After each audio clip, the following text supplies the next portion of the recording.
যেখানে একটা কর্মী মৌমাছিকে ৮০,০০০ কিলোমিটার পথ অতিক্রম করতে হয়, অন্য একটা তথ্য এসেছে ১ পাউন্ড মধু তৈরি করতে নিয়ে ১৪.৫ লক্ষ কিলোমিটার পথ মৌমাছিকে পাড়ি দিতে হয়, যা গোটা পৃথিবীকে ৩ বার ঘুরে আসা সম্ভব হবে ১ পাউন্ড মধু বানাতে। আর সেই মধুর মধ্যে যদি কেউ কোনো কিছু মিক্স করে দেয়, তার ফাঁসি দরকার একবার না বারবার। আমার বন্ধুগণ, আল্লাহ রাব্বুল আলামিনের জন্য আফালা তাকিলুন আফালা তুবসিরুন, তোমার কি জ্ঞান নেই, তোমার কি চোখ নেই, এরকম করে বলেছেন। এই জন্য আমার বন্ধুগণ, আল্লাহ রাব্বুল আলামিন বলেছেন, বান্দা বিবেকবান হও, বিবেকহীন হইও না। আমার ভাইয়েরা, এই মৌমাছি তার মধুগুলো যে মৌচাকে রাখে, এই মৌচাকের ভিতরে আভ্যন্তরীণ তাপমাত্রা স্বাভাবিক তাপমাত্রা ৩৫ ডিগ্রি সেলসিয়াস। এই তাপমাত্রা এত ডিগ্রি সেলসিয়াস থাকবে। একটা মৌচাকের ভিতরে মধুকে ঠিক রাখার জন্য তার তাপমাত্রা প্রয়োজন হলো ৩৫ ডিগ্রি সেলসিয়াস। মৌচাকে মধু থাকে, আবার এগুলোকে পাহারা দেবার জন্য রানী সেখানে থাকে। যদি কোনো কর্মী মৌমাছি মধু সংগ্রহ করে যদি ওই মৌচাকের মধ্যে ঢুকতে নিয়ে যদি ওর পায়ের ভিতরে কোনো জার্ম থাকে, কোনো জীবাণু থাকে, এর মধ্যে একটা গ্রুপ থাকে হলো অ্যাডমিনিস্ট্রেশন, প্রশাসন গ্রুপ থাকে, পুলিশ প্রশাসন থাকে। ওই পুলিশ মৌমাছিগুলো মৌচাকের দরজায় থেকে পাহারা দিয়ে দেখে কোন মৌমাছিগুলো মধু সংগ্রহ করতে না তার পায়ে ময়লা আছে। এই ময়লাযুক্ত মৌমাছিগুলোকে ৪-৫টা পুলিশ মৌমাছি একসঙ্গে জোরে ধরে কামড়ায় তাকে মেরে ফেলে দিয়ে বলে, খবরদার ভিতরে ঢুকবি না, কারণ বান্দার জন্য সমস্ত রোগের ঔষধ এর মধ্যে রয়েছে।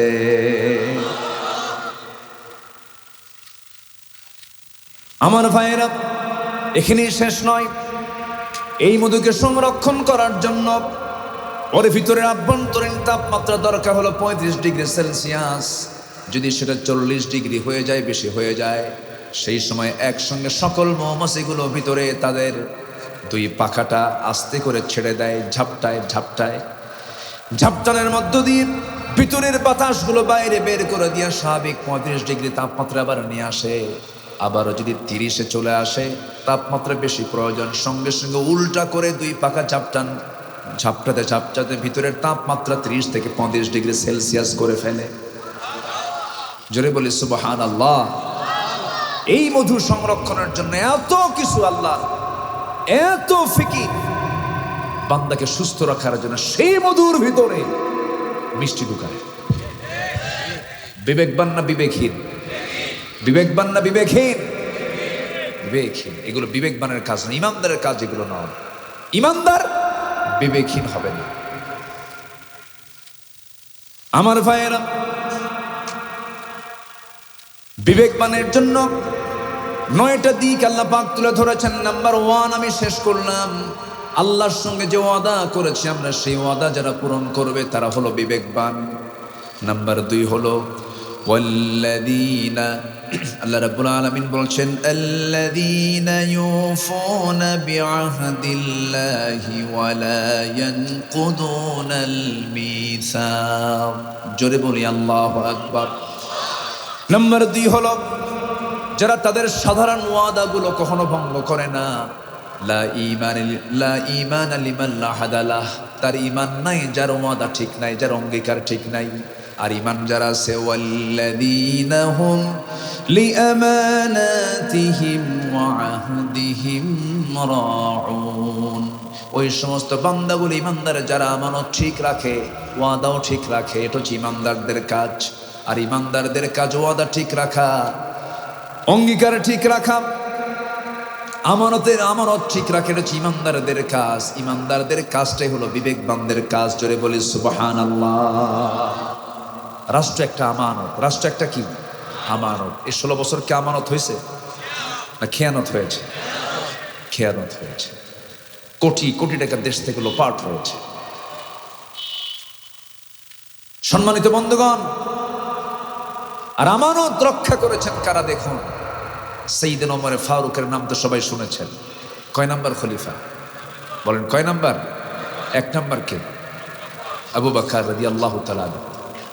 2 নম্বর খলিফা ওমর ফারুক রাদিয়াল্লাহু তাআলা আনহু। বহুদিন আগে এক মাহফিলে, আজ থেকে 13-14 বছর আগে হবে, এক মাহফিলে বললাম ওমরে ফারুককে চিনেন কে কে? সামনে থেকে এক ছোট্ট ছেলে দাঁড়ায় বলে, হুজুর আমি ওমরে ফারুককে চিনি। কে? আমাদের বাড়ির দোতলায় ভাড়া থাকে। তো বললাম তুমি তো 100-তে 100 পাইছো, এই ওমর সে ওমর না। যে ওমর বিবেকহীন ছিলেন কিন্তু বিবেকবান হয়েছেন কি পেয়ে? বলেন কি পেয়ে বিবেকবান হয়েছেন? কোরআন পেয়ে। রাসূলকে মারার জন্য রওনা দিয়েছেন, হিংস্র প্রচন্ড রাগী ওমরে ফারুক রাদিয়াল্লাহু তাআলা আনহু, মেরেই ফেলবেন রাসূলকে। কিন্তু ওইদিকে আমার রাসূল 2 ওমরের জন্য দোয়া করেছেন, আল্লাহ তুমি আমর বিন হিশাম এবং ওমর বিন খাত্তাব 2 ওমরের যে কোনো একটা ওমরকে তুমি ইসলামের জন্য কবুল করে নাও। আমার নবীর দোয়া কবুল হয়ে গেছে ওমরের জন্য। মারতে এসে মারতে পারলেন না, আয়াত শুনলেন, চোখ দিয়ে টপ টপ করে পানি পড়ছে। সুবহানাল্লাহ। একটা করে আয়াত পড়েন, চোখের কোনা বিবি টপ টপ করে পানি পড়ে। বিশেষ করে ওমর ফারুকের দ্বীন গ্রহণের বিষয়টা আমার কাছে দারুণ দারুণ লাগে। আমার কাছে রাসূলকে মারতে যান যিনি, তিনি কোরআন পড়ে ইসলাম কবুল করলেন। যখন তার কানে ওই আওয়াজগুলো চলে আসলো, তাহা মা আনজালনা আলাইকাল কুরআনা লিতাশকা, চোখের কোনা বেয়ে টপ টপ করে পানি পড়ছে। তরবারির সঙ্গে করে নিয়ে রাসূলের সামনে গিয়ে দাঁড়িয়ে বলছে, হে আল্লাহর রাসূল, এই তরবারি আপনার গর্দানে গিয়ে আঘাত লাগতো, আঘাত দিত, কিন্তু পারল না। এই কোরআন আমাকে পরাজিত করেছে। জোরে বলি সুবহানাল্লাহ। আমি কিতাবের কাছে আমি হেরে গেছি, আমি কিতাবকে আমি গ্রহণ করে নিয়েছি। তরবারি নবীজির পায়ের কাছে রেখে হাতটা আগায় দিয়ে বলে দিলেন, আশহাদু আল্লা ইলাহা ইল্লাল্লাহু ওয়াহদাহু লা শারীকা লাহু ওয়া আশহাদু আন্না মুহাম্মাদান আবদুহু ওয়া রাসূলুহু। ওমর ছিলেন জিরো, কোরআন মেনে হলেন কি হিরো। ওমর ছিলেন বিবেকবান, কোরআন মেনে বিবেকহীন, কোরআন মেনে হলেন কি বিবেকবান। কি আল্লাহওয়ালা হয়ে গেলেন। তার শাসনামল চলছিল। রাষ্ট্রের কিছু মধু তিনি পেয়েছেন, ভাগে 1 বোতল মধু তিনি নিয়ে এসেছেন। শুধু তিনি একাই নিবেন না, ওই বোতলটার মধ্যে 5টা ভাগ হবে। তার প্রতিবেশী 5 জন সহ, 4 জন সহ তিনি 5 জন, এই 5টা ভাগ হবে। স্ত্রীর সামনে এসে বলেন, স্ত্রী আমার, এই যে মধুর বোতল তোমাকে দিলাম, সমান 5 ভাগে ভাগ করবে, 1 ভাগ আমাদের জন্য রাখবে। স্ত্রী হাতে দিয়েই 1 মিনিট যেতে না যেতেই ইন্না লিল্লাহ বলে বলছেন, স্ত্রী আমি তোমাকে ভাগ করতে দেব না, দাও প্লেট, আমার মধুর বোতলটা আমার হাতে দিয়ে দাও। বলুন তো এমন আচরণ যদি কোনো স্বামী তার বউয়ের সঙ্গে করে, লাগবে নাকি? কিছুই কয় না। সবার বউ মনে হয় রাবিয়া বস্ত্র হয়ে বসে আছে। হ্যাঁ, কিয়ামত করবো, এই তো লাইনে আসছে। হ্যাঁ, আমার বিশ্বাস করো না, না সংসার করতে আসছে, অনেক কিছু বলে ফেলবে। কিন্তু সাইয়েদনা ওমর ফারুকের স্ত্রী তো তেমন না, ধৈর্যশীলা ছিলেন, কিচ্ছু বললেন না। তবে হ্যাঁ, একটু মন তো খারাপ করার কথাই। স্বামী আমার হাতের থেকে বোতলটা নিয়ে নিল, আমাকে মাপতে দিল না। তিনি কিচ্ছু বললেন না। মধুর বোতল নিয়ে প্রতিবেশীর ঘরে গিয়ে বলছেন, প্রতিবেশী আমার, এই যে মধুর বোতল তোমাকে দিয়ে গেলাম, সমান 5 ভাগে ভাগ করবে, 1টা ভাগ আমাকে দেবে, বাকি 4 ভাগ তোমরা নিয়ে নিবা। তিনি তার অংশের মধুটা নিয়ে বাড়িতে চলে আসলেন। বাড়িতে এসে স্ত্রীর সামনে দাঁড়িয়ে বলছেন, স্ত্রী আমার, আল্লাহর কসম করে বলে আমি তোমাকে ট্রাস্ট করি, বিশ্বাস করি, আমি তোমাকে সন্দেহ করি না, কিন্তু আল্লাহর কসম করে বলে আমি তোমাকে সন্দেহ করো, তোমার কাছ থেকে বোতলটা নেই নাই। কিন্তু আমার স্ত্রী শোনো, মধু হলো তরল জিনিস, এই লিকুইড জিনিসকে যখন ভাগ করতে যাবে, ভাগ করতে আমরা যখন যাব, সমান 5 ভাগে ভাগ করলাম, ঠিক আছে, কিন্তু ভাগ করতে নিলে তো হাত মেখে যাবে, এই হাতের সাথে নখের সাথে এক ফোঁটা, 2 ফোঁটা, 3 ফোঁটা মধু, এটা তো বেশি চলে আসবে, এটা মাপবো কেমনে? এতটুকুন মধু বেশি আসুক এটা চাই নাই মনে করে মধুভাগের দায়িত্ব আমি অন্যের কাঁধে তুলে দিয়েছি। বিবেকহীন না বিবেকবান? বিবেকহীন না বিবেকবান? ওরা দেশপ্রেমের কথা বলে আর ছেলে বিয়ে করাই আমেরিকা। হ্যাঁ, দেশে আর কোনো মহিলা নাই। কে? আমার কথা কি বোঝা যায়? ওরা দেশপ্রেম, ওদের মুখে দেশপ্রেম মানায় না। দেশের শত শত ইউনিভার্সিটি, কলেজ এগুলোতে পড়ায় না সন্তানদেরকে, সব ইউরোপ আমেরিকায় পড়ায়, আর দেশের ছাত্রদের হাতে অস্ত্র তুলে দেয়। আমি কি ভুল বলছি? বিবেকবান না বিবেকহীন? কোনো বিবেক নাই। কতগুলো জীবন নিয়ে নিল 5ই অগাস্ট পর্যন্ত। এদেরকে একটু দোয়া করা দরকার না? এদের ত্যাগকে মাথায় নেওয়া উচিত না? এই জাতির একটা চরিত্র কি জানেন? ইতিহাস ভুলে যায়, খুব দ্রুত ভুলে যায়। জানেন কি না করেছে এরা? বলেন। আজকে হয়তো এই প্রেক্ষাপট না আসলে আজকে এখানে কথাই বলা হতো।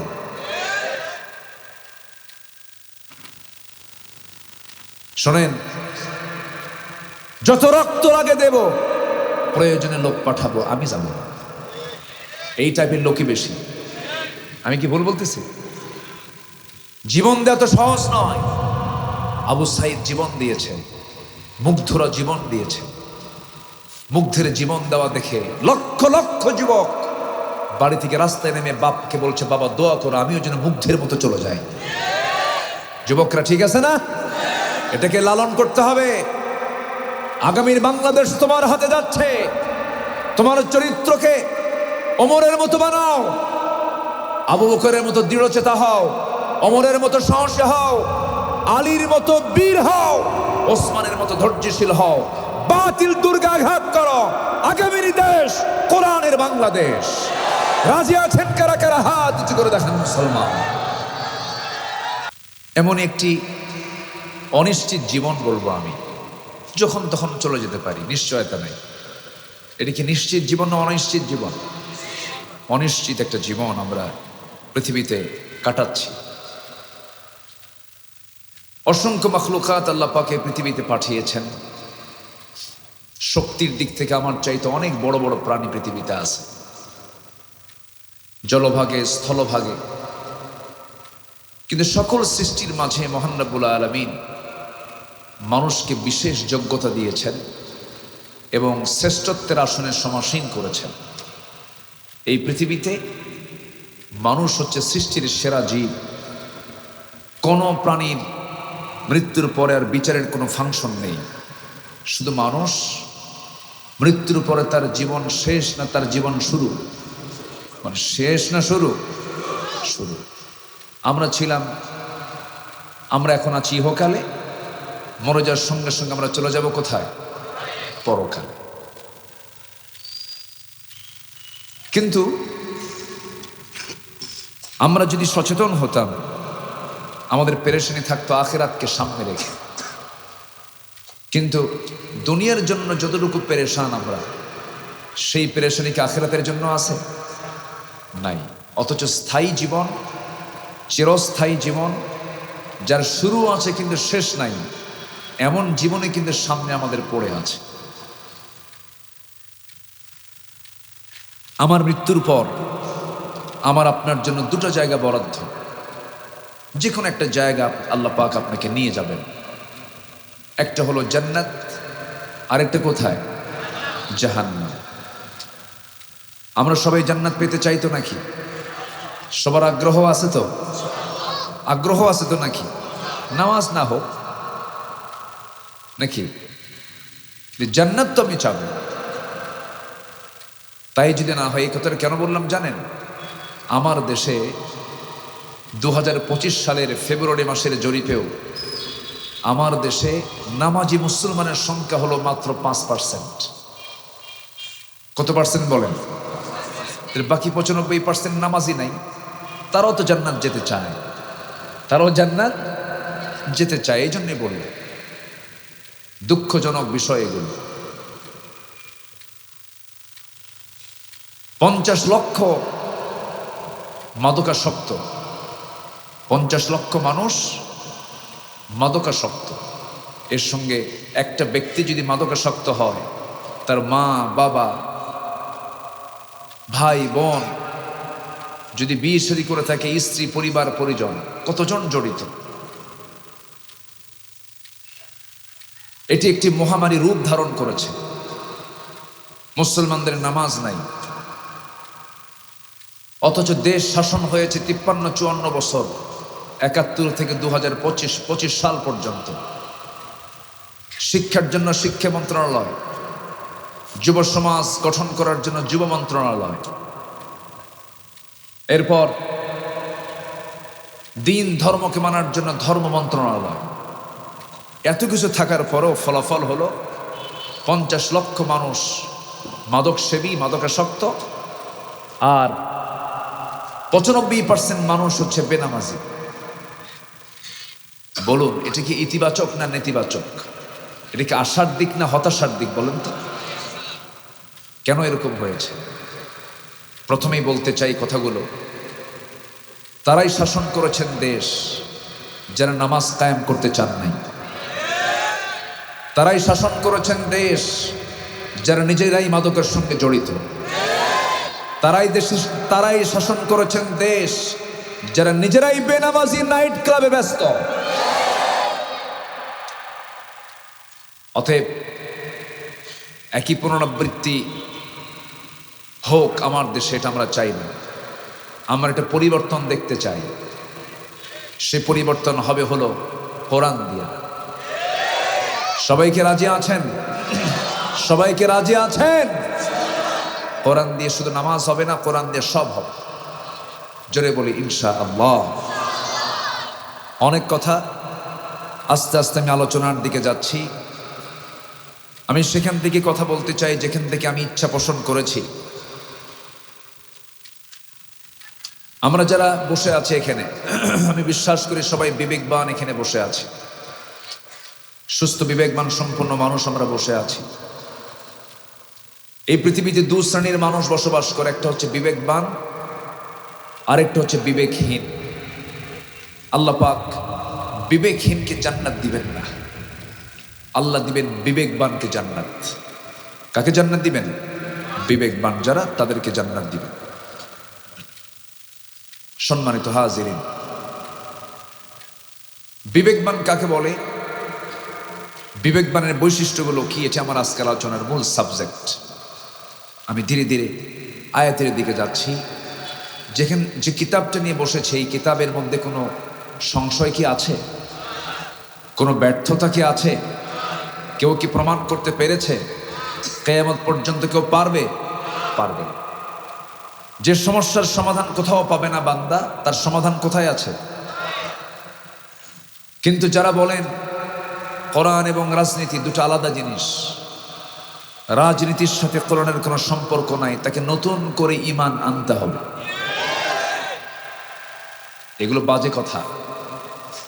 যারা বুদ্ধি প্রতিবন্ধী তাদের কথা। সুস্থ বিবেকবান মানুষ এমন জাতীয় মন্তব্য করতে পারে না। সেই মহাগ্রন্থ আল কোরআন থেকে, সূরা রাদ থেকে আমি কিছু কথা বলতে চাচ্ছি। আল্লাহ রাব্বুল আলামিন বলেন, আফামান ইয়া'লামু আন্নামা উনজিলা ইলাইকা মির রাব্বিকাল হাক্কু কামান হুয়া আ'মা ইন্নামা ইয়াতাযাক্কারু উলুল আলবাব। জোরে বলুন আল্লাহু আকবার। الذين يوفون بعهد الله ولا ينقضون الميثاق والذين يصلون ما أمر الله به أن يوصل ويخشون ربهم ويخافون سوء الحساب। جربون الله أكبر। আল্লাহ রাব্বুল আলামিন বলেন, আমার উপদেশ একমাত্র যারা বিবেকবান তারাই তো গ্রহণ করতে পারে। আরবিতে যাকে বলে উলুল আলবাব। যারা বিবেকবান মানুষ তাদেরকে আরবি ভাষায় বলে উলুল আলবাব। আল্লাহ রাব্বুল আলামিন উলুল আলবাব কারা, বিবেকবান কারা, তাদের একটা চেনার জন্য তাদের কিছু পরিচিতি তুলে ধরেছেন। সূরা রাদের 19 নম্বর আয়াত থেকে আল্লাহ রাব্বুল আলামিন বেশ কয়েকটা আয়াতের মধ্যে সেই সমস্ত বান্দার কিছু পরিচয় তুলে ধরেছেন, যে সমস্ত বান্দার মধ্যে মোটামুটি 9টা চরিত্র দেখা যাবে, 9টা চারিত্রিক গুণ দেখা যাবে, 9টা দিক যার মধ্যে রয়েছে, সেই বান্দা হল আল্লাহর দৃষ্টিতে বিবেকবান। আল্লাহ রাব্বুল আলামিন সেই বিবেকবানদের চিত্রগুলো তুলে ধরেছেন। নাম্বার 1 কারা? আল্লাহ রাব্বুল আলামিন বলেন, আল্লাযীনা ইউফুনা বিআহদিল্লাহ ওয়া লা ইয়ানকুদুনাল মিসাক। নাম্বার 1 হলো যারা আল্লাহর সঙ্গে কৃত অঙ্গীকার যারা করেছিল, সেই অঙ্গীকার যারা পূরণ করবে, যারা রক্ষা করবে, তারা হলো বিবেকবান। আল্লাহর সঙ্গে আমরা ওয়াদা করেছি, কোথায় গিয়ে ওয়াদা করেছি? কারো হয়তো মনে নাই, আমাদের কারোই মনে না থাকার এই কথা মনে রাখবেন কেমনে? আমার মার পেটের মধ্যে 10 মাস ছিলাম, মনে নাই। মার দুধ পান করেছে 2 বছর, মনে নাই। ঠিক তেমনি রুহের জগতে আল্লাহ পাক আমাকে প্রশ্ন করেছিলেন। কোরআন বলছে আলাস্তু বিরাব্বিকুম, আমি কি তোমার রব নই? সঙ্গে সঙ্গে আমরা বলেছি না না, হ্যাঁ হ্যাঁ বলেছি। ক্বালু বালা, হ্যাঁ তুমি আমার রব। এই স্বীকৃতি আমি দিয়ে এসেছি। আল্লাহ বলছেন আমার সঙ্গে কৃত অঙ্গীকার যারা পূর্ণ করবে তারা হলো বিবেকবান।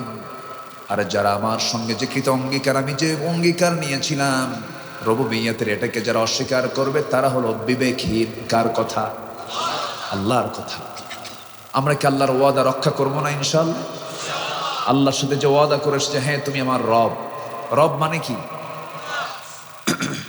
আল্লাহর রব, ঠিক আছে, কিন্তু রব মানে তো আল্লাহ না। রব তাকে বলে, সংক্ষিপ্ত ভাষায় বলছি, সংক্ষিপ্তভাবে একদম এক লাইনে বলছি, রব তাকেই বলে যিনি সকল প্রকার অযোগ্যতা, অপূর্ণতা, ব্যর্থতা, অসমর্থতা, অপরিপক্কতা, অসম্পন্নতা, সকল ব্যর্থতা থেকে যিনি মুক্ত, তিনি আমার কে? চিল্লায় বলেন, তিনি আমার কে? আল্লাহ। রব মানে হচ্ছে আইনদাতা, বিধানদাতা, লালনকারী, পালনকারী। একমাত্র আইন যিনি দিতে পারেন তিনি হচ্ছেন রব। তিনি কে? আর তিনি কে আমার বলেন? আল্লাহ। কিন্তু আমার আল্লাহকে অনেকে আইনদাতা মনে করেন না। তিনি আইনদাতা হয়ে তিনি যে আইন দিয়েছেন, এই আইনগুলোকে অনেকে আজকের সমাজে মানতে চান না। ফৌজদারি দণ্ডবিধি, চুরি, ডাকাতি, ছিনতাই, সন্ত্রাসী, এরপরে খুন, মদ, জুয়া, জেনা, ব্যভিচার, এগুলোর শাস্তি কোরআনে আছে না নাই? আসতে বলবেন না, আছে না নাই? কোরআনে আছে, কিন্তু সমাজে আছে? সমাজে আছে? তাহলে কোরআনে থাকবে, সমাজে থাকার দরকার নেই। আসতে বল, সমাজে থাকার দরকার আছে না নাই? কিন্তু সমাজে আসুক, সমাজে এই বিধানগুলো চালু হোক, এটা চায় না এমন সংখ্যক মুসলমান পরিবারের সন্তান আমার দেশে আছে না নাই? ওরা বলে কোরআন দিয়ে ধর্মের কিতাব, নামাজ চলুক, মাদ্রাসা চলুক, এগুলোতে আবার ক্যান্টনমেন্ট চলবে কেন? আদালত চলবে কেন? এই চিন্তা যে মননে এই চিন্তা লালন হয়, নতুন করে তাকে ঈমান আনতে হবে। ইসলাম কি অপূর্ণাঙ্গ না পূর্ণাঙ্গ? ইসলামে যা আছে অসম্পূর্ণ না সম্পূর্ণ আছে? সম্পূর্ণ আছে। ইসলামকে আংশিক মানার কোনো সুযোগ ইসলামে নাই। সম্মানিত ভাইয়েরা, সম্মানিত বন্ধুগণ, তাহলে আল্লাহর সঙ্গে যে আমরা অঙ্গীকার করেছি, অঙ্গীকার পূর্ণ করার জন্য রুবুবিয়্যাতের সব কিছু আমাকে মেনে নিতে হবে, আল্লাহর হুকুমগুলোকে মানতে হবে। যে ইমানদার চায় না সমাজ আল্লাহর আইন দিয়ে চলুক, যে ইমানদারের হৃদয়ের লালন হয় না যে সমাজে কোরআনের আইনগুলো চালু হয়ে যাক, ভাবতে হবে ও ঘাপটি মারা মুনাফিক, প্রতারক, ভণ্ড, ঠিক কিনা? ঘাপটি মারা, মাথায় টুপিও থাকে, কপালটা কালো বানায়, হজও করে আসে। আমার দেশে তো বিচিত্র মানুষ, অভিনয় করে বেড়ায়, সিনেমার নায়ক নায়িকা এরাও কিন্তু হজে যায়, ওমরা করে আসে। বেশ কয়েক বছর আগের কথা, এক অভিনেত্রী ওমরা করতে গেছে, আমি নিজে দেখলাম একদিন। তার ফেসবুক লাইভে এসে বলছে, প্রিয় দেশবাসী, আমি ওমরা করতে আসছি, সবাই আমার জন্য দোয়া করবেন, আমি যেন ওমরার সকল কাজগুলো সুস্থভাবে সম্পূর্ণ করে দেশে ফিরে যেন সিনেমার বাকি কাজ সম্পূর্ণ করতে পারি। তাহলে বুঝলেনটা কি? বলে একই ব্যক্তি তাফসীর মাহফিলের সভাপতি, আবার একই ব্যক্তি যাত্রা কমিটির সভাপতি। আছে কি না? আছে। এগুলো কি ইমানদারের কাম? ইমানদার এগুলো করবে? করবে না। আপনার এলাকার মসজিদগুলোর কি খবর জানি না, এই 16 বছর তো মসজিদ কমিটিও তোরা দখল করে রাখছি। মসজিদ কমিটিও দখল করে রেখেছি। মসজিদ কমিটির সভাপতি ছিল হলো সুদখোর, সেক্রেটারি মদখোর, ক্যাশিয়ার জেনাকার। এখন এই 6 মাসে কি হলো জানি না, তবে আপনার এলাকায় যদি এমন চিত্র দেখেন, কান ধরে ওই সমস্ত পথ থেকে তাকে সরাইয়া দিবে। মসজিদের দায়িত্ব কখনো বেনামাজি, মদখোর, সুদখোর হতে পারে না। সম্মানিত ভাইয়েরা, আমার কথা কি বোঝা যায়? সবাই বুঝতে পাচ্ছেন তো? আমি জাঙ্গিরায় আজ থেকে আরো 9 বছর 10 বছর আগে এসেছিলাম। 2016 কি 15 এই দিকে আমি আসছি, তাহলে প্রায় তো 9 বছর 10 বছর হয়ে গেল এসেছি। এরপর এই জড়িতে কোথাও না কোথাও আসা হয়, বিভিন্ন জায়গায় আসা হয়, আসি। আপনাদের মোহাব্বত ভালোবাসা আছে বলেই তো আসা হয়। তা আমি এবারও যে আসছি, খুশি হয়েছেন তো নাকি? আমার কথা বুঝতে পারছেন তো? কিন্তু আমরা এবার একটু বসেছি মুক্ত মনে, খোলা মনে। আমাদেরকে মাহফিলে কথা বলতে দেয়নি। মাহফিলে বসতাম, দুই দিকে দলীয় নেতারা বসে কিরামুন কাতিবিন শাস্ত, খুব অত্যাচার করেছে আমাদের উপর। মাহফিল থেকে আলোচককে ধরে নিয়ে গেছে থানায়, এরকম ঘটনা আছে না নাই? অনেক কিছু করেছে, কিন্তু লাভ কি হলো? ওরা চেয়েছিল কোরআনকে অচল করতে, ওরাই তো অচল হয়ে গেল। ওরা চেয়েছিল আলেমদেরকে উলঙ্গ করতে, ওরাই তো নেংটা হয়ে বিদায় হয়েছে। একটাও নেই, সব ফেরেশতা হয়ে গেছে। সব কি হয়ে গেছে? ফেরেশতা। কেন জানেন? ফেরেশতা দেখা যায় না তো, এদেরকেও দেখা যায়। কই যা আছে একটু বলতে হবে তো, আমার কম জ্বালা সই নেই। সম্মানিত বন্ধুগণ, ওরা আলেমদেরকে উলঙ্গ করতে চেয়েছিল, কিন্তু হলো না। পালানোর জন্য অনেকে তো পালাই গেছে। এটা তো পালাতক, এরা এরা পলাতক না, পলাতক। ওরা কি বাইরে গেছে না পালায় গেছে? চলে গেছে না পালাইছে? পালাইছে কারা? পালাই কারা? পালাই কারা? চোর। একজন পালাতে গেছে, হয় নাই, যেতে পারে নাই, মাথার চুল কালো বানাইছে, দাড়িটা কাটছে, পাঞ্জাবি খুইলা গেঞ্জি পড়ছে, লুঙ্গি খুইলা কে পায়জামা খুইলা লুঙ্গি পড়ছে, আবার ভুল করে নৌকায় চড়ছে, পার হতে পারে নাই। সাথে বন্ধু ছিল মন্ত্রী, আইনমন্ত্রী, কোস্টগার্ড আইনমন্ত্রীকে ধরছে, স্যার চিনসি, চলেন থানায় চলেন। আমি কি একা আসছি? আমি তো জামাতের সাথে আসছি। কিসের সাথে? হ্যাঁ। কই কই যে বসে আছে, কি মাথার চুল কালো লোকটাকে ভালো করে দেখো, ভান ধরছে, ওটাই দরবেশ।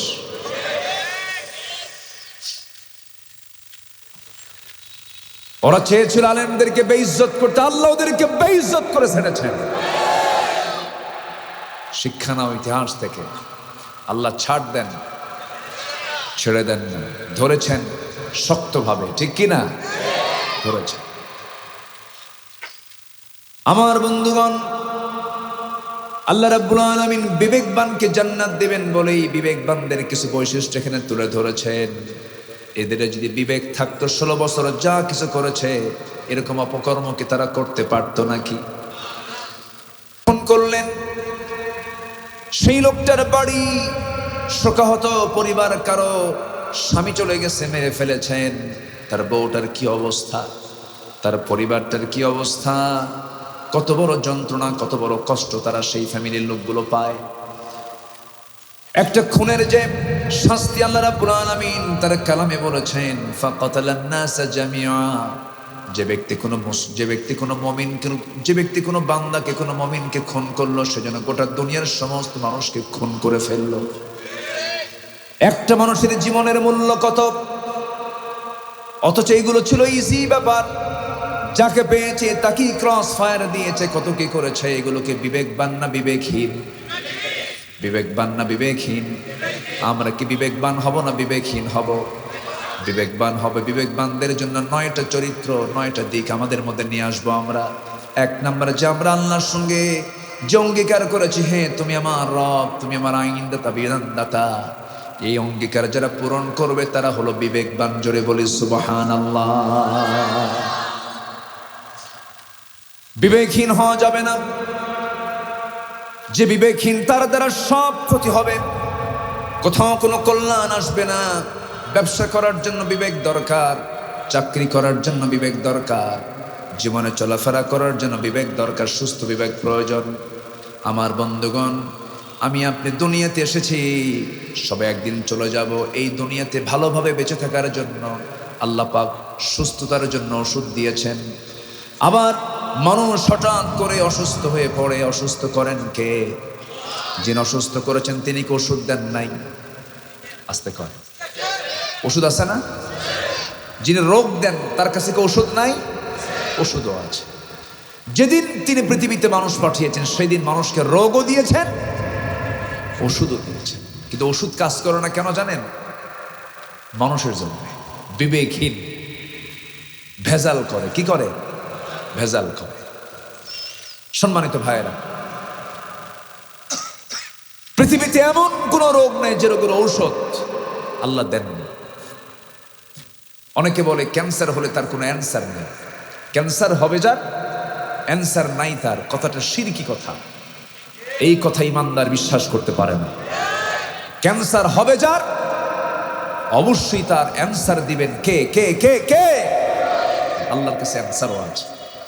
কে বলেছে অ্যান্সার নেই?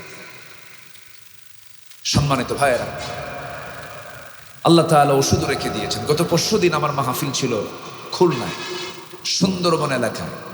নাম শুনছেন তো? বাংলাদেশের সুন্দরতম প্রাকৃতিক সুন্দরের দিক থেকে একটা আশ্চর্য, একটি সবচেয়ে সুন্দর একটা অঞ্চল হচ্ছে সুন্দরবন। আল্লাহ তাআলা অসংখ্য গাছগাছালি দিয়ে এই বনটাকে সাজিয়েছেন নববধূর মতো। বলি আল্লাহু আকবার। এই সুন্দরবনের ভিতরে আবার রেখে দিয়েছেন বান্দার জন্য ঔষধ। এই 20 কোটি মানুষ যেন এই ওষুধগুলো পায়, এবং সেই ওষুধের ডিপার্টমেন্ট দিয়েছেন কোনো মানুষের হাতে না, দিয়েছেন হলো মৌমাছির হাতে। কার হাতে? আবার মৌমাছি যে বাসা বানাবে গাছের ডালে ডালে, ওই গাছ যেন না কাটতে পারে, সেই গাছ পাহারা দেবার জন্য দিয়েছেন সেখানে কিছু দারোগা দিয়েছেন, কিছু প্রশাসন দিয়েছেন। তার নাম হলো রয়্যাল বেঙ্গল টাইগার।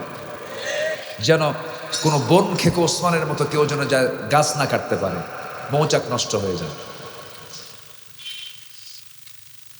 এই মৌমাছি আল্লাহ তাআলা সৃষ্টি করেছেন মানুষের সেবার জন্য। একটা সূরার নাম আছে সূরাতুন নাহাল। সূরাতুন নাহাল। নাহাল মানে কি? মৌমাছি। এই মৌমাছিকে এবং তার জীবন চক্র নিয়ে গবেষণা করতে গিয়ে 1973 সালে একজন অস্ট্রিয়ান বিজ্ঞানী কার্ল ভন ফ্রিজ, সে এই গবেষণায় সফল হয়ে সুইডিশ একাডেমি কর্তৃক উনি নোবেল পুরস্কার পান। তিনটা তথ্য তিনি দিয়েছিলেন, যে তিনটা তথ্যের ভিত্তিতে তাকে এই পুরস্কার দেওয়া হয়। এই তিনটা তথ্যই আল্লাহ পাক ১৫০০ বছর আগে কোরআনে বলে দিয়েছেন। আমার বন্ধুগণ, আল্লাহ রাব্বুল আলামিন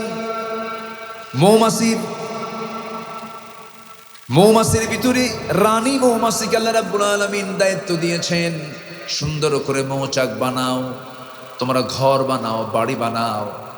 সেই ঘরটা, মৌচাকটা বানানোর দায়িত্ব দিয়েছেন পুরুষ মৌমাছিকে নয়, রানী মৌমাছিকে। আল্লাহ রাব্বুল আলামিন এই কথাটা ১৫০০ বছর আগে জানিয়ে দিচ্ছেন। وأوحى ربك إلى النحل أن اتخذي من الجبال بيوتا ومن الشجر ومما يعرشون জোরে বলুন আল্লাহু আকবার। আল্লাহ রাব্বুল আলামিন আন ইত্তাখিযি মিনাল জিবালি বুয়ুতা, আল্লাহ রাব্বুল আলামিন রানী মৌমাছিকে বলে দিলেন, কালভন তিনি তার গবেষণায় বললেন সেই মৌমাছিটা হলো ফিমেল ওয়ার্কার বি, রানী মৌমাছি। তিনি বললেন 1973 সালে কোরআন বলে দিয়েছে ১৫০০ বছর আগে। জোরে বলি সুবহানাল্লাহ। এখানে আলেম ওলামা যারা আছেন, আনিত্তাখিদ বলেন না, আনিত্তাখিদি মিনাল জিবালি বুয়ুতা, মুয়ান্নাসের সিগা। আমার বন্ধুগণ, নাম্বার 2 হলো ওই বিজ্ঞানী প্রমাণ করেছেন একটা কর্মী মৌমাছি নতুন ফুলের বাগান বা উদ্যান খুঁজে পায়, তখন স্বর্ণ মৌমাছিদেরকে সঠিক পথের দিক নির্দেশনা দিয়ে দেয়। এটাকে ওই নাচের নাম দিয়েছেন, ওই বিজ্ঞানীর নাম দিয়েছেন ওয়াগল ড্যান্স, যা বিশ্বব্যাপী সাড়া ফেলে। অথচ এই তথ্য দেবার ১০০০-১৫০০ বছর আগে মহান রাব্বুল আলামিন এই তথ্য কোরআনে দিয়েছেন। জোরে বলি সুবহানাল্লাহ। ثم كلي من كل الثمرات فاسلكي سبل ربك ذللا, জোরে বলুন আল্লাহু আকবার। নাম্বার 3 হলো, এখানেই শেষ নয়, বর্তমান বিজ্ঞানীরা নিখুঁতভাবে তারা তথ্য প্রমাণ করে বের করেছেন মধু সাধারণত মৌমাছির পেট থেকেই বের হয়। মৌমাছির পেট থেকে বের হয় মধু, মুখে সংগ্রহ না করে মধু মুখের সংগ্রহ করে পেটে তোলে, সেই পেট থেকে মধুটা বের হয়ে মৌচাকে জমা হয়। বিজ্ঞান এটা হালে প্রমাণ করেছে। অথচ আল্লাহ রাব্বুল আলামিন ১৫০০ বছর আগে একই তথ্য দিয়েছেন। ইয়াখরুজু মিন বুতুনিহা শারাবুন মুখতালিফুন আলওয়ানুহু ফীহি শিফাউন লিন্নাস ইন্না ফী যালিকা লাআয়াতান লিকাওমিন ইয়াতাফাক্কারুন, জোরে বলুন আল্লাহু আকবার। তিনি পেট থেকে এমন পানীয় বের করেন, সেই মৌমাছির পেট থেকে বিভিন্ন ধরনের পানীয় বের হয় যার রং ভিন্ন ভিন্ন, যার মধ্যে রয়েছে মানব জাতির জন্য মৃত্যু ব্যতীত সমস্ত রোগের ঔষধ। জোরে বলুন সুবহানাল্লাহ। এই মধু কে বানিয়েছেন? আসলে কে বানিয়েছেন? কাকে দিয়া? কাকে দিয়ে? সূরার নাম কি? নাহাল। দেখেন এই এলাকায় মধুর দাম কেমন জানি না। পাঠান ভাই কো?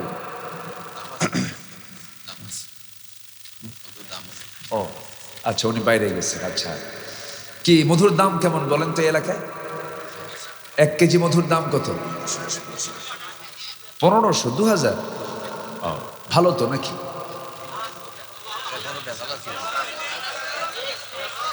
মিক্স জি মধু। আমি এখন আপনাকে একটা তথ্য দিই, একটু মনোযোগ দিয়ে শুনবেন কথাগুলো।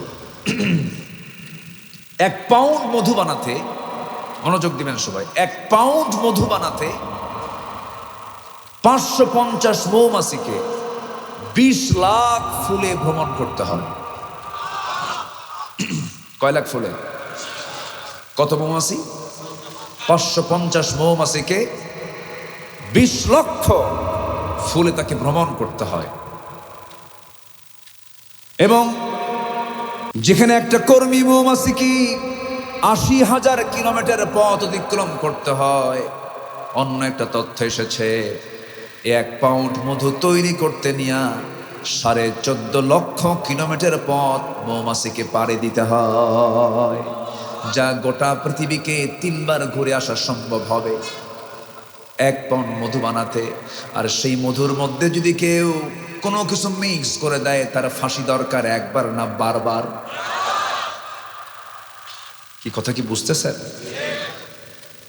পৃথিবীর কোন ফার্মাসিউটিক্যাল কোম্পানিকে এই মধু বানাতে পারবে? আল্লাহ পাক এই মধুকে তৈরির জন্য কার্পেট নিয়েছেন, কার্পেট, মৌমাছির পেট। আল্লাহু আকবার। সম্মানিত ভাইয়েরা, যারা খাদ্যে ভেজাল দেয় তারা কি বিবেকবান না বিবেকহীন? বিবেকহীন। আমার বন্ধুগণ, আল্লাহ রাব্বুল আলামিনের জন্য আফালা তাকিলুন আফালা তুবসিরুন, তোমার কি জ্ঞান নেই, তোমার কি চোখ নেই, এরকম করে বলেছেন।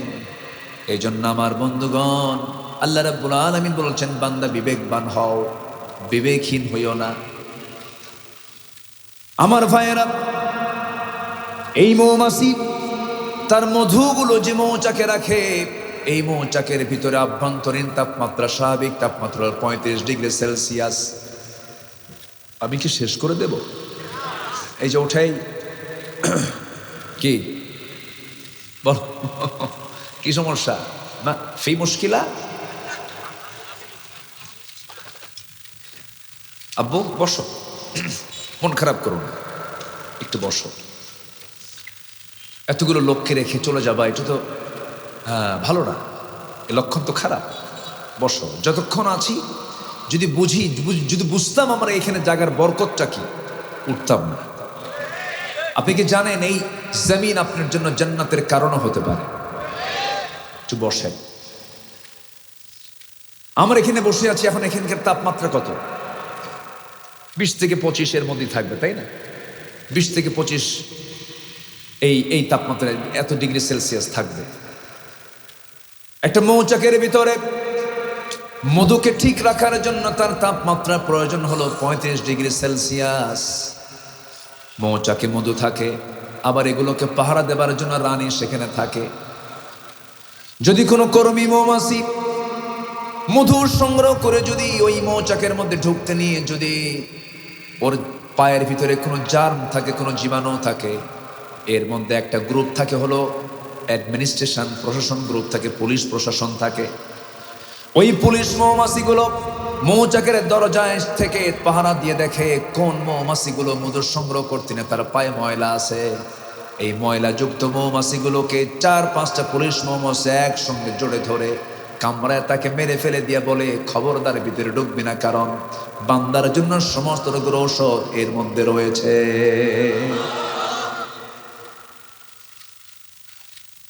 আমার ভাইয়েরা, এখানেই শেষ নয়।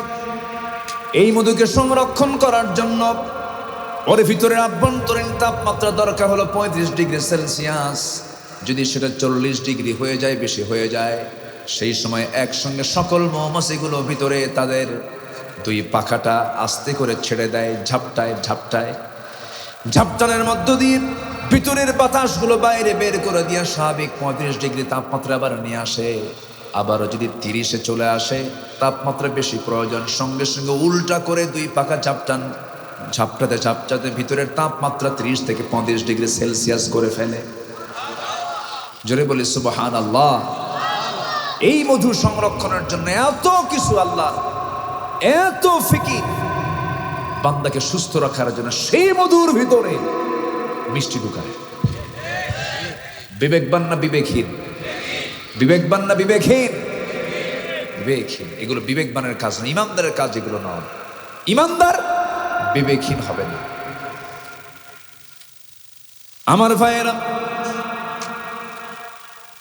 বিবেকবানের জন্য 9টা দিক আল্লাহ পাক তুলে ধরেছেন। নাম্বার 1 আমি শেষ করলাম, আল্লাহর সঙ্গে যে ওয়াদা করেছি আমরা, সেই ওয়াদা যারা পূরণ করবে তারা হলো বিবেকবান। নাম্বার 2 হলো ওয়াল্লাযীনা, আল্লাহ রাব্বুল আলামিন বলছেন আল্লাযীনা ইউফুনা বিআহদিল্লাহি ওয়া লা ইয়ানকুদুনাল মিসাক। জোরে বলি আল্লাহু আকবার। নাম্বার 2 হলো যারা তাদের সাধারণ ওয়াদাগুলো কখনো ভঙ্গ করে না।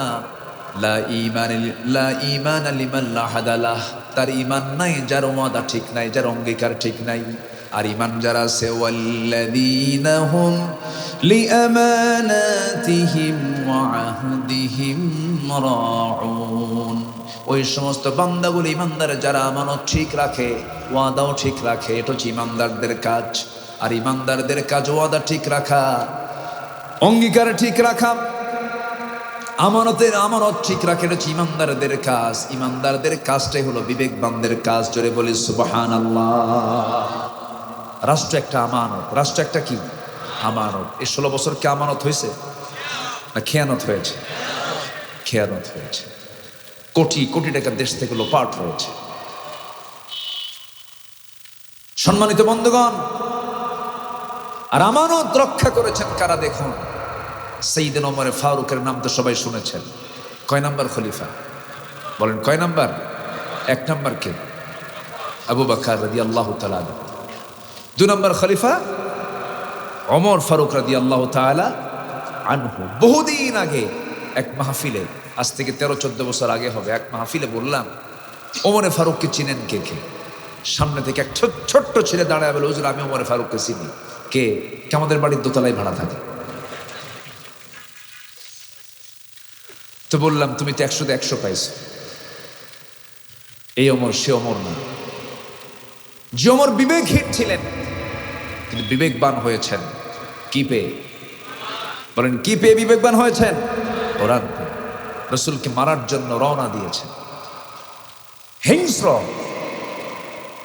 প্রচন্ড রাগী ওমরে ফারুক রাদিয়াল্লাহু তাআলা আনহু, মেরেই ফেলবেন রাসূলকে। কিন্তু ওইদিকে আমার রাসূল 2 ওমরের জন্য দোয়া করেছেন, আল্লাহ তুমি আমর বিন হিশাম এবং ওমর বিন খাত্তাব, 2 ওমরের যে কোনো একটা ওমরকে তুমি ইসলামের জন্য কবুল করে নাও। আমার নবীর দোয়া কবুল হয়ে গেছে ওমরের জন্য। মারতে এসে মারতে পারলেন না। আয়াত শুনলেন, চোখ দিয়ে টপ টপ করে পানি পড়ছে। সুবহানাল্লাহ।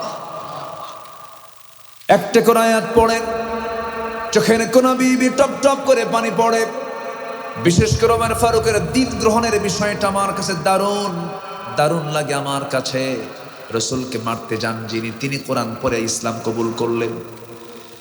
যখন তার কানে ওই আওয়াজগুলো চলে আসলো, তাহা মা আনজালনা আলাইকাল কুরআনা লিতাশকা, চোখের কোনা বেয়ে টপ টপ করে পানি পড়ছে। তরবারির সঙ্গে করে নিয়ে রাসূলের সামনে এগিয়ে দাঁড়িয়ে বলছে, হে আল্লাহ রাসূল, এই তরবারি আপনার গর্দানে গিয়ে আঘাত লাগতো, আঘাত দিত, কিন্তু পারলো না। এই কোরআন আমাকে পরাজিত করেছে। জোরে বলি সুবহানাল্লাহ। আমি কিতাবের কাছে আমি হেরে গেছি, আমি কিতাবকে আমি গ্রহণ করে নিয়েছি। তরবারি নবীজির পায়ের কাছে রেখে হাতটা আগায় দিয়ে বলে দিলেন, আশহাদু আল্লা ইলাহা ইল্লাল্লাহু ওয়াহদাহু লা শারীকা লাহু ওয়া আশহাদু আন্না মুহাম্মাদান আবদুহু ওয়া রাসূলুহু। ওমর ছিলেন জিরো, কোরআন মেনে হলেন কি হিরো। ওমর ছিলেন বিবেকবান, কোরআন মেনে বিবেকহীন, কোরআন মেনে হলেন কি বিবেকবান। কি আল্লাহওয়ালা হয়ে গেলেন। তার শাসনামল চলছিল। রাষ্ট্রের কিছু মধু তিনি পেয়েছেন, ভাগে 1 বোতল মধু তিনি নিয়ে এসেছেন। শুধু তিনি একাই নিবেন না, ওই বোতলটার মধ্যে 5টা ভাগ হবে। তার প্রতিবেশী 5 জন সহ, 4 জন সহ তিনি 5 জন, এই 5টা ভাগ হবে। স্ত্রীর সামনে এসে বলেন, স্ত্রী আমার, এই যে মধুর বোতল তোমাকে দিলাম, সমান 5 ভাগে ভাগ করবে, 1 ভাগ আমাদের জন্য রাখবে। স্ত্রী হাতে দিয়েই 1 মিনিট যেতে না যেতেই ইন্না লিল্লাহ বলে বলছেন, স্ত্রী আমি তোমাকে ভাগ করতে দেব না, দাও প্লেট, আমার মধুর বোতলটা আমার হাতে দিয়ে দাও। বলুন তো, এমন আচরণ যদি কোনো স্বামী তার বউয়ের সঙ্গে করে, লাগবে নাকি? কিছুই কয় না।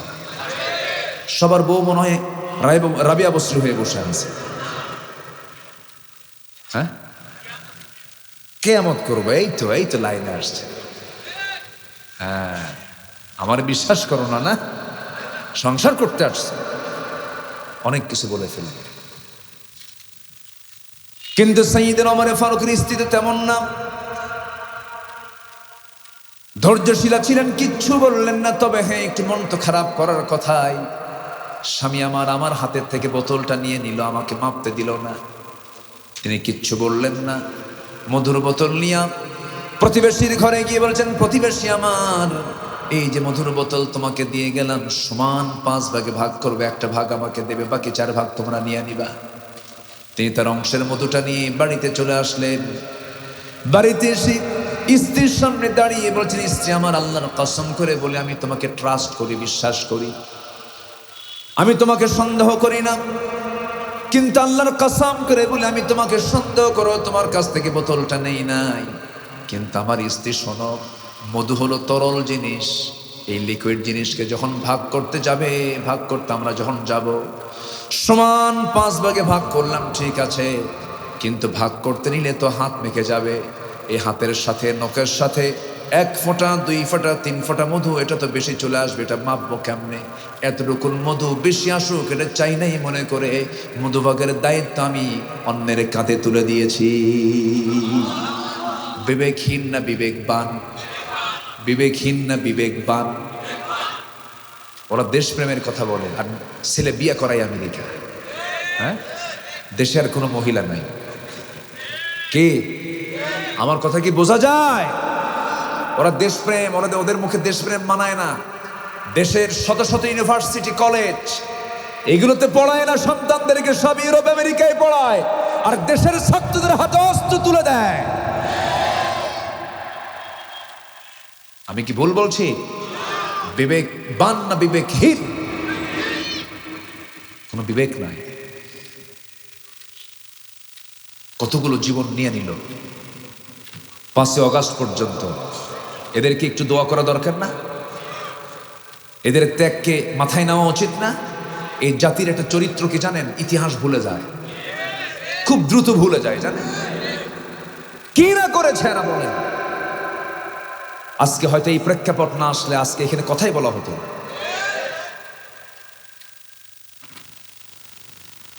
শোনেন, যত রক্ত লাগে দেব, প্রয়োজনে লোক পাঠাবো, আমি যাব না।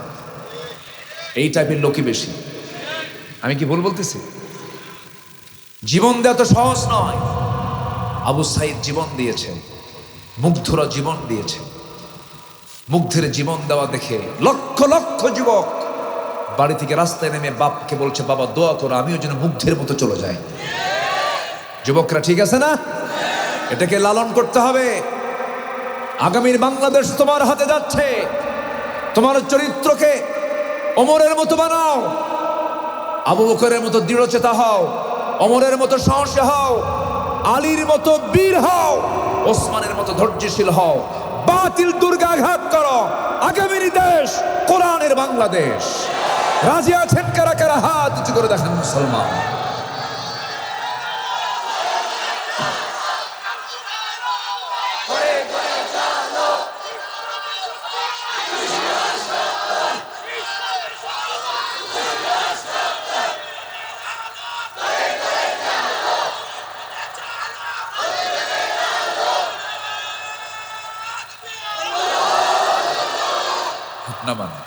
কষ্ট পাচ্ছেন নাকি আপনারা? কোরআন দিয়ে কি রাষ্ট্র চলতে পারে? কোরআন দিয়ে কি রাষ্ট্র চলতে পারে?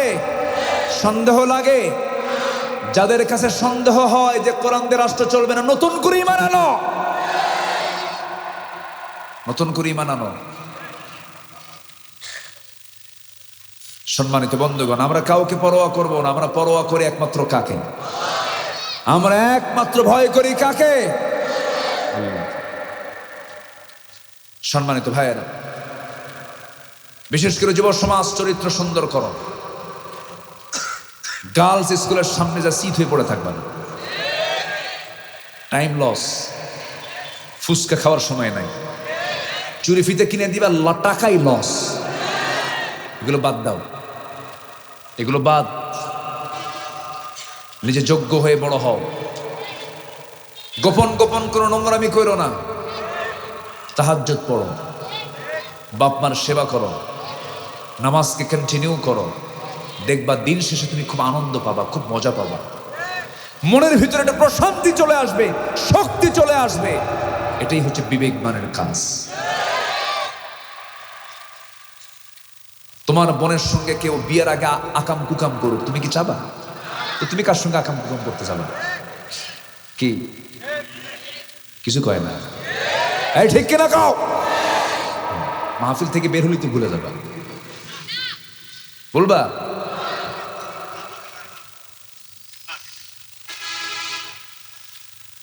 আমি কি আলোচনা চালাবো? জোরে বলি ইনশাআল্লাহ। যে নামাজ না পড়ে সে তো খুব বিবেকবান, তাই না? হ্যাঁ, সে কি বিবেকবান না বিবেকহীন? নাকের মধ্যে অক্সিজেন কে ঢুকায় দেয়? কে খাওয়ায় দেয়? নাক দিয়ে খাওয়ায় কে? মুখ দিয়ে খাওয়ায় কে? কেমনে? মুখ দিয়ে না আপনি খান। অনেক বান্দা কয় যে আল্লাহ আমার কেমনে খাওয়ায়, আমি তো হাত দিয়ে না, আমি নিজেই খাই, আল্লাহ কেমনে খাওয়ায়? ওর নাক ধরবেন চিপে, তুই খা এখন। আল্লাহ সরাসরি খাওয়ান, যেরকম সুবহানাল্লাহ। কোন খাবার আগে দরকার, নাকেরটা না মুখেরটা? বলেন নাকেরটা না মুখেরটা? মুখেরটা 3 দিন নাই তাও বাঁচবেন, নাকেরটা 3 মিনিট নাই। নাকেরটা কে দেন? কি কষ্ট করতে হয় না? নাকের মধ্যে আল্লাহ নিজেই ঢুকায় দেন, ঢুকায় দেন, আপনি নেন। জোরে বলেন সুবহানাল্লাহ। বুঝি না তো, আল্লাহ যে আমাকে দেখেন সর্বক্ষণ, সব সেকেন্ড যে আল্লাহ দেখেন, শুধু শুধু নাকটা বন্ধ রাখবেন, তাহলে দেখেন আল্লাহ দেখে কিনা। আল্লাহ যে 24 ঘন্টা আমাকে দেখেন, তার বড় প্রমাণ। এই কি ঠিক আছে কিনা বল? দেখে কিনা আল্লাহ? নাকটা শুধু বন্ধ করবেন, তাহলে বুঝবেন যে আল্লাহ 24 ঘন্টা মানে দেখে। সে আল্লাহ বলছেন, বান্দারে 24 ঘন্টা আমি তোরে দেখি, তুই আমারে 5টা টাইম সময় দিবি। আজান যখন হয়ে যাবে সব কাজ ফেলে দিবি, কাজকে তুই মানা করে নামাজে আসবি। তুই কি জানিস বান্দা, তুই আমার জন্য অস্থির হয়ে মসজিদের দিকে ছুটে আসবি, সেজদা দিবি, আমি তোর জন্য অস্থির হয়ে জান্নাতের প্রস্তুতি নিয়ে নেব। বান্দা আজকে নামাজ পড়ে না। অনেক মাহফিল কমিটি আছে, যুব কল্যাণ পরিষদ, সমাজ কল্যাণ পরিষদ মাহফিল করে ধুমসে, বিশাল কমিটি, ফজর নামাজ গোল্লা। এই ঠিক আছে তো? ফজর পড়বেন তো?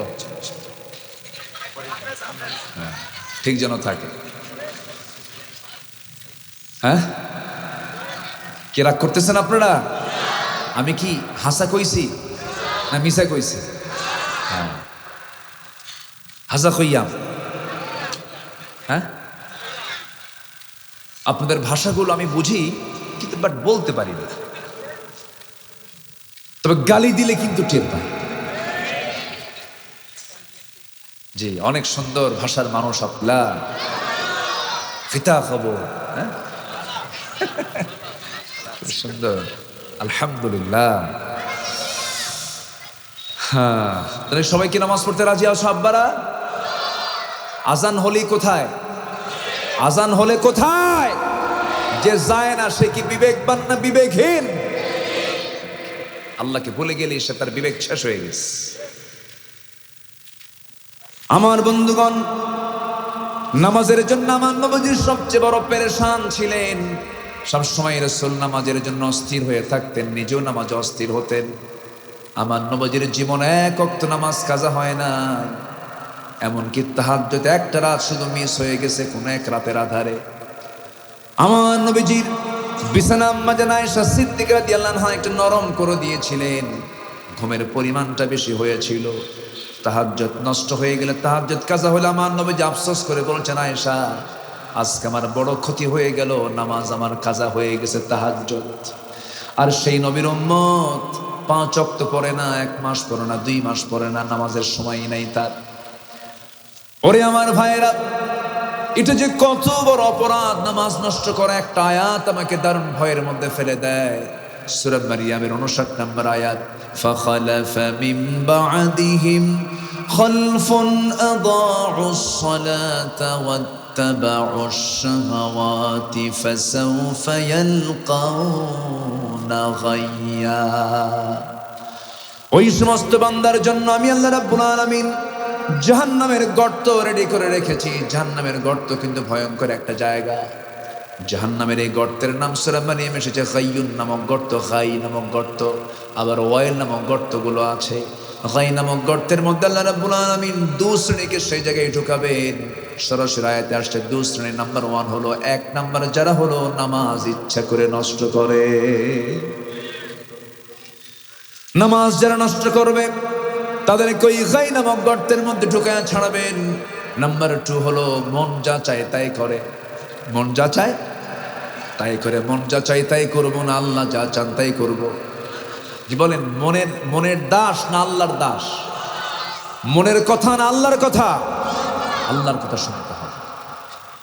মন তো ভালো কিছু চায় না, মন ঠকাতে চায়, মন হিংসা করতে চায়, মন মিথ্যা কথা বলতে চায়, মন গীবত করতে চায়, মন বিড়ি টানতে চায়। বিড়ি টান আছে না? বিড়ি খোর আছে না? নাই? হ্যাঁ, অভাব নাই। জাতি নামাজ না পড়লে বিড়ি খাওয়া মিস নেই। বিড়ি খায়, হাই রে বিড়ি খায়। বিড়ি খাওয়ার ভাব দেখে মনে হয় কি জানেন, ওর জন্মই হয়েছে বিড়ি খাওয়ার জন্য। এত বিড়ি খায়। সকালবেলা নাস্তা মিস, বিড়ি মিস নেই। আছে কি না? খাওয়া যাবে না। কি টানা টানে, এক টানে ধোয়া 3 তলায় পাঠায়। খাইল লাভটা কি? বিড়ি খায় কি পেট ভরে? হার্ট ভালো থাকে? লাঞ্চ তাজা হয়? লাঞ্চ তাজা হয়? লাঞ্চ নষ্ট হয়ে যায়, পচে যায়। লাঞ্চ দিয়েছেন কে? অসুস্থ না সুস্থ? বিড়ি খেয়ে নষ্ট করলো কে? আল্লাহ। আল্লাহ নষ্ট করছে না? হ্যাঁ বাবারা, নেশা করা যাবে না। নেশা শেষ করে দিল। জানেন এই 16 বছর ওরা যুব সমাজকে ধ্বংস করে দিয়ে গেছে। মাদক সেবন কি ইজিলি করে দিয়েছে। নেতৃত্বকে ধ্বংস করার জন্য যুবকদের হাতে অস্ত্র তুলে দিয়েছে, নারী তুলে দিয়েছে, নেশা তুলে দিয়েছিল। এগুলোই করেছে ওরা। আমরা তোমাদেরকে হাতছানি দিয়ে ডাকতেছি, বাবারা এগুলো বাদ দাও, কোরআনের দিকে আসো, অনেক শান্তি পাবা। দেখবা তোমার চোখ থেকে আল্লাহর ভয়ে চোখের পানি বের হচ্ছে, তোমার দিলটা ফ্রেশ হয়ে যাচ্ছে। আলহামদুলিল্লাহ। নামাজ পড়তে রাজি আছেন তো সবাই? কয় ওয়াক্ত নামাজ? 5 ওয়াক্ত। আমার নবীজি এই দুনিয়াতে 63 বছর 9 ঘন্টা জীবিত ছিলেন। 63 বছর 9 ঘন্টা জীবন পেয়েছিলেন তিনি। দুনিয়া থেকে বিদায় হওয়ার শেষ সময়, শেষ বচন, শেষ কথা ছিল তার উম্মতকে নিয়ে একটা পেরেশানি, সেটা হচ্ছে নামাজ। আমার নবীজি সাহাবে কেরামকে লক্ষ্য করে সবসময় নামাজের ব্যাপারে বেশি তাকিদ দিয়েছেন। আমার নবীজির সর্বশেষ বাক্যালাপ হয়েছে তার স্ত্রী আম্মা জান আয়েশার সাথে। তাকে লাস্ট মেসেজ দিয়েছেন, আমার আয়েশা তুমি শুনে রাখো, আমার উম্মতকে একটা লাস্ট কথা আমার শোনায় দিবে, আমার উম্মতরা যেন অন্তত 5 ওয়াক্ত নামাজ না ছেড়ে দেয়। আজকে মসজিদগুলো পাকা পাকা, শীতাতপ নিয়ন্ত্রিত মসজিদ, মসজিদগুলো পাকা, চেহারাগুলো কি চাকচিক। ফজরের মুসল্লি 3 জন, ইমাম, মুয়াজ্জিন, খাদেম। এদের চাকরি না থাকলে এরাও থাকতো ফজর। আর কিছু বুড়া চাচা আসে মাঝে মাঝে। চাচা আপনি কেন কষ্ট করে মসজিদে আসছেন? কি বাবা বুড়ি নাই তো, কি করবো, বুড়ি থাকলে আসতাম। এই হলো মসজিদের দশা। একজন অন্ধ সাহাবী নবীর সামনে এসে বললেন, ইয়া রাসূলুল্লাহ, ইয়া হাবিবাল্লাহ, আমি তো অন্ধ মানুষ, মসজিদে যেতে আমার সমস্যা হয়, আমি অনেক কষ্ট করে যাই, আমার কি জামাতে নামাজ পড়া জরুরি নাকি? রাসূল বললেন, তুমি কি মসজিদে যেতে পারো নাকি? অবস্থা হ্যাঁ যেতে পারি, জামাত মিস করা যাবে না। এত গুরুত্ব জামাতের। আমার ভাইরা, ফজরের 2 রাকাত সুন্নাত নামাজ যে ব্যক্তি সুন্দর করে পড়তে পারে, আমার নবীর সহিহ হাদিস, নবীজি বলেছেন রাকাতাই সালাতুল ফজর খায়রুম মিনাদ দুনিয়া ওয়া মা ফিহা। যদি কোনো বান্দা ফজরের 2 রাকাত সুন্নাত নামাজ যদি সুন্দরভাবে আদায় করতে পারে, খায়রুদ দুনিয়া ওয়া মা ফিহা, তার 2 রাকাত সুন্নতের দাম হলো এই দুনিয়ার মাঝে যা আছে তার চাইতে অনেক বেশি। কি দাম! শুধু সুন্নতের, ফরজের দাম তো একটু কম না আরো বেশি? শয়তানও কম না। শয়তানের শীতের রাতে ঠিক ফজরের আগ দিয়া আজান হবে 5টায়, শয়তান চলে আসে 4:45টায়। শয়তান আসে কয়টায়? শয়তান চলে আসে 4:45টায়, ঠিক একটু আগে এসে সহিহ হাদিস, শয়তান করে কি প্রত্যেকটা বান্দার মাথার মধ্যে হাত দেয়। কি কথা বুঝতেছেন কি? মাথায় হাত দার বলে আলাইকা লাইলুন তাবিল, আলাইকা লাইলুন তাবিল। হাদিস আসছে শয়তান ওয়াজ করে আলাইকা লাইলুন তাবিল, তোর রাত লম্বা, তোর রাত লম্বা, ঘুমা ঘুমা। কি কথা কি বুঝতেছেন? শয়তান এই ওয়াজ করতে থাকে। আমার রাসূল বলেন, ও বান্দারা, ও আমার সাহাবীরা, ওই শয়তানের ওয়াসওয়াসা থেকে বাঁচার জন্য ওই সময় শয়তান 3টা গিট মেরে দেয়। কয়টা গিট মারে? 3টা গিট মারে। গিট মারা পর্যন্ত গিট মেরে দেয়। গিরোমের এলাকায় কি কয়? গিট্টু, গিট্টু। হ্যাঁ, গিট মেরে দেয়। ওই গিট মেরে দিলে পরে শয়তান চলে গেল। রাসূল বললেন, ওই গিট যদি তোমরা ছুটাতে চাও 3টা কাজ করো। ঘুমিয়েছিলা, গা ঝরা দিয়ে উঠবে, পিঠ থেকে বিছনা সরায়া ফেলবে, একটা গিট ছুটে গেল, আলহামদুলিল্লাহিল্লাযী আহইয়ানা বা'দা মা আমাতানা ওয়া ইলাইহিন নুশুর বলে ফেললাম। নাম্বার 2 হলো সুন্দর করে ওযু যখন বানায় বান্দা, শয়তান আরেকটা গিট ছুটে যায়। বান্দা যখন হেঁটে হেঁটে মসজিদের দিকে রওনা দিয়ে যখন নামাজে দাঁড়ায় গেল, নামাজে দাঁড়ানোর সঙ্গে সঙ্গে শয়তানের 3 নাম্বার গিটটাও ছুটে গেল। 24 ঘন্টা শয়তান ওই বান্দার কাছে আসার সাহস পায় না। তাহলে গিট ছুটানোর সময় কোনটা বলেন? ফজর। বলেন কোন সময়? সবাইকে 5 ওয়াক্ত নামাজ পড়তে রাজি আছেন নাকি? একটু হাত তুলে দেখান দেখি। জোরে বলি ইয়া আল্লাহ, আরো জোরে বলি ইয়া আল্লাহ। আমাদেরকে 5 ওয়াক্ত সালাত আদায় করার তৌফিক তুমি আল্লাহ দিয়া দাও। জোরে বলি আমিন, আরো জোরে আমিন। জি, বাড়িতে বউ আছে না? নাই তো আবার বলা লাগবে নাই। নাই, দেখেন না ওদের লক্ষ্য শোনেন, মুরব্বীরা দেখে নেন। হ্যাঁ হ্যাঁ, ব্যবস্থা করতে হবে। যে ভালো, যে যুবক বিয়ে করতে চায় ওর চরিত্র ভালো, আর যে যুবক বিয়ে করতে চায় না ও বাইপাস মানে, ওর সমস্যা আছে। এই ছোট বাচ্চাও কয় ঠিক, বিশাল ব্যাপার দেখতেছে সব।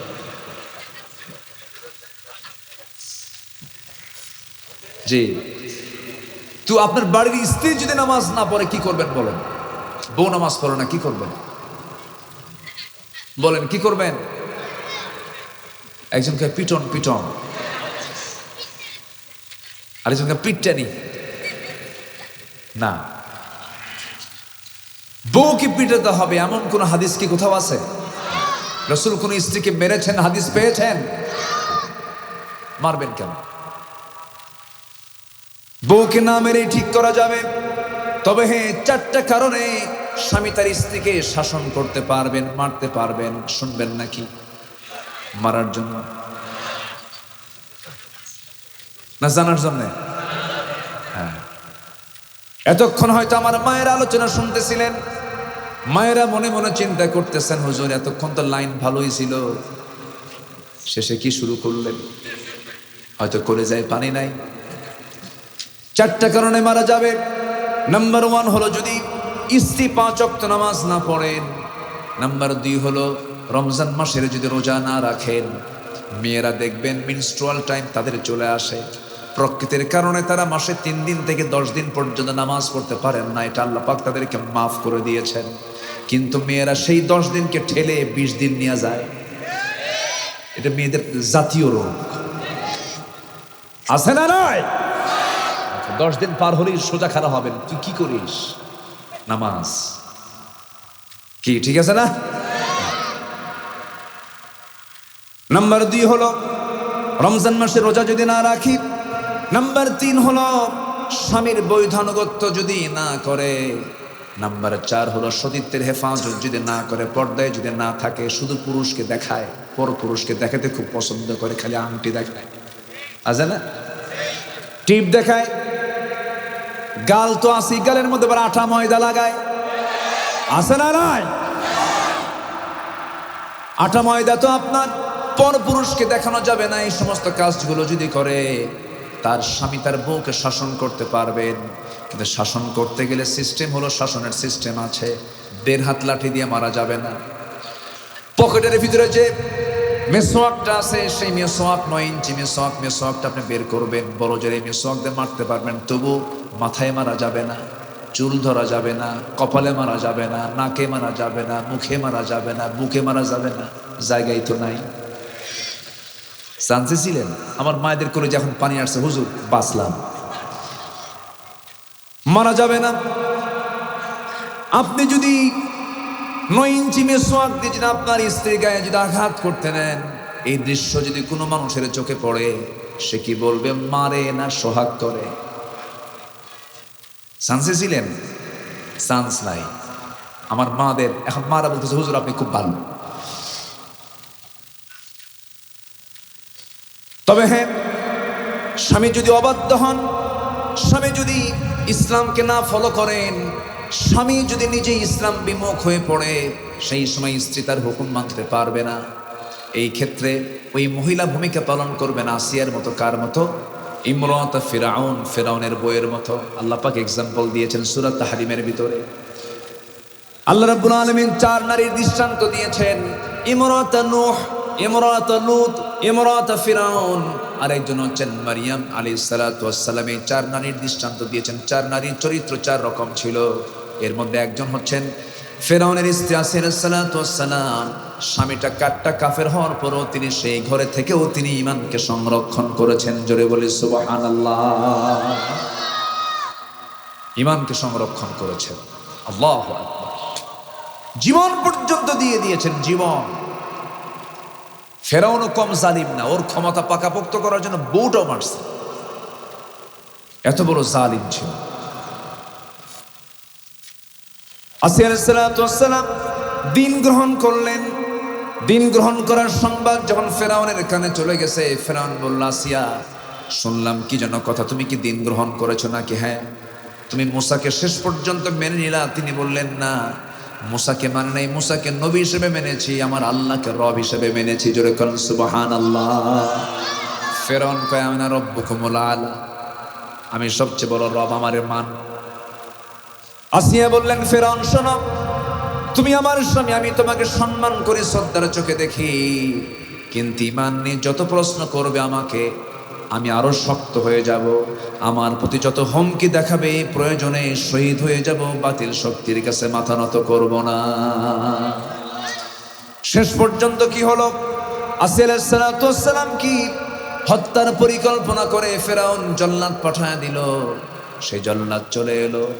জল্লাদ তার সামনে করাত নিয়ে দাঁড়ায় আছে, বলতেছে, ও আসিয়া, এখনো সময় আছে, তুমি কি করবে বলো? আসিয়া বলছেন, ও জল্লাদ রে, আমি আমার নাকের মধ্যে জান্নাতের ঘ্রাণ পেতেছি। শেষ পর্যন্ত করাতটা তার কপালে লাগায় দিল। কপালে লাগায় দিয়া 2 টুকরা করে তাকে শহীদ করে ফেলবে। সেই সময় তিনি একটা দোয়া করেছেন। যিনি ছিলেন 4000 বছর আগের মানুষ, সেই 1500 বছর আগে কোরআনে কারীম আল্লাহ রাব্বুল আলামিন কোরআনে কোট করে দিয়েছেন তার দোয়া।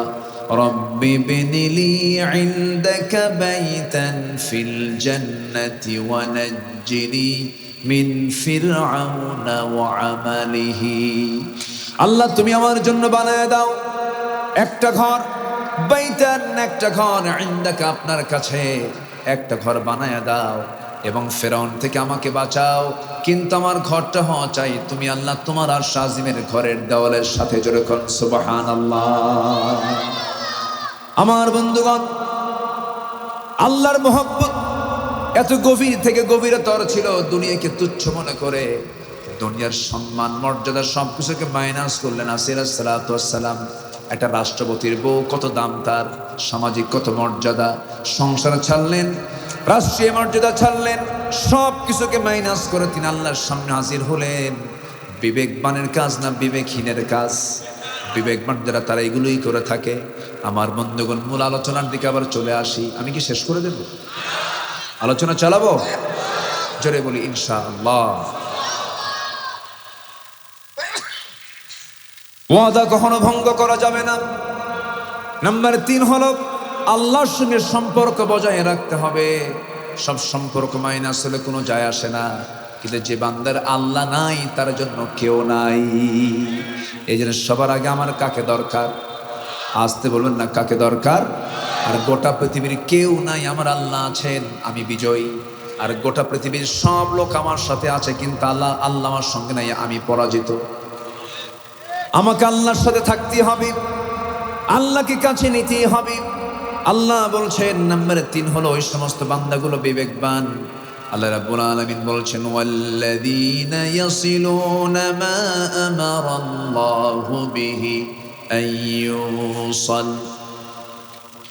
নাম্বার 5 হলো ওয়ায়াখশাউনা। নাম্বার 4 হলো ওয়ায়াখশাউনা রাব্বাহুম ওয়ায়াখাফুনা সুআল হিসাব।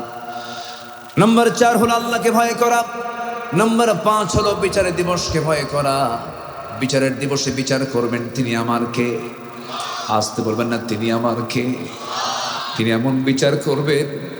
একটা আয়াত আসছে, ওই আয়াতটা যখন দেখি চরম ভয় লাগে। আল্লাহ কাউকে ছাড় দিবেন না, সবাইকে জাহান্নাম মনে হয় দিয়ে দিবেন। এমন ভয়ঙ্কর আয়াত, যারা পারেন ঠোঁট মিলিয়ে বলুন فَمَن يَعْمَلْ مِثْقَالَ ذَرَّةٍ خَيْرًا يَرَهُ وَمَن يَعْمَلْ مِثْقَالَ ذَرَّةٍ شَرًّا يَرَهُ। জাররা শব্দটার তাফসীর হলো, জাররাটা কি বলে? খালি চোখে যা দেখা যায় না এমন কিছুকে জাররা বলে, যা কোনোদিন মনে হয়নি এটা আমার গুনাহ। সেই গুনাহগুলো আল্লাহ পাক আমাকে সেদিন দেখাবে। আল্লাহ বলবেন, বান্দা এই গুনাহগুলো তুই করেছিস। কি জবাব দেব সেদিন? সাইয়েদনা ওমর ফারুক মাঝে মাঝে এই আয়াতটা পড়তেন আর হাউমাউ করে কাঁদতেন।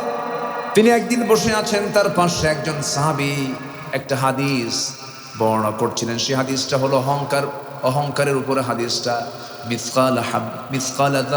মিসকাল হাব্বাতিন মিন কিবার। যে ব্যক্তির মধ্যে যাররা পরিমাণ অহংকার কাজ করবে সে জান্নাত পাবে না। এই হাদিসটা শোনা মাত্রই সাইয়েদনা ওমর ফারুক লাভ পেরে জমিনে পড়ে গেলেন।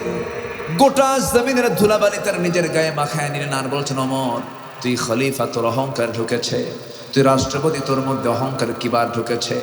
এই কথা বলেই তিনি আকাশের দিকে দুটো হাত তুলে দোয়া করতেছেন, আকাশের মালিক আল্লাহ, আমার মনে হয় আমি জান্নাত পাবো না। আল্লাহ, গোটা দুনিয়ার সব মানুষকে তুমি যদি জান্নাত দিয়ে যদি একজন ব্যক্তিকে জাহান্নামের ফয়সালা দাও, আমার মনে হয় আমি ওমর সেই ব্যক্তি জাহান্নামী বান্দা হব। আল্লাহ তুমি আমারে মাফ করে দিও।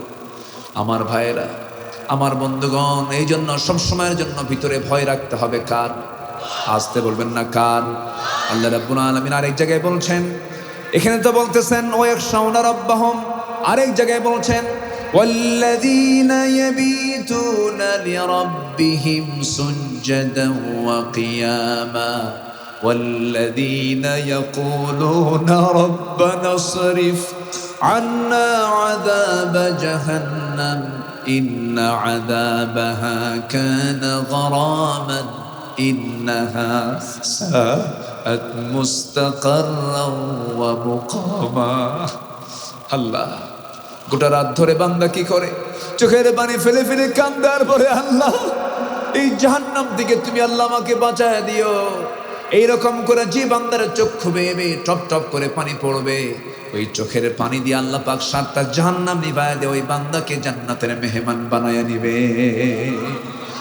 আল্লাহ পাক বান্দাকে মাফ করার জন্য প্রত্যেক রাতে এই দুনিয়ার আকাশে আসেন। সুবহানাল্লাহ। তাহাজ্জুদ কি নামাজ?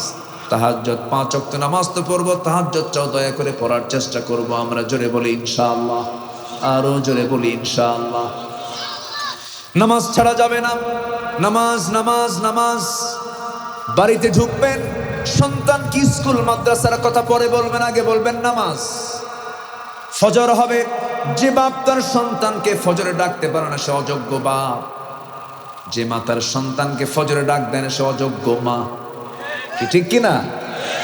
আজান হয়ে যাবে, ইমার্জেন্সি, আসসালাতু খায়রুম মিনান নাউম যখন ঘোষণা হয়ে যাবে, সঙ্গে সঙ্গে বাপ করবেন কি? 7 বছরের বাচ্চা, 10 বছরের বাচ্চা দরজায় গিয়ে নক করবে, আস্তে আস্তে করে বলবে আব্বু ওঠো, আব্বু ওঠো, আম্মা ওঠেন, চলেন একসঙ্গে নামাজ পড়ি।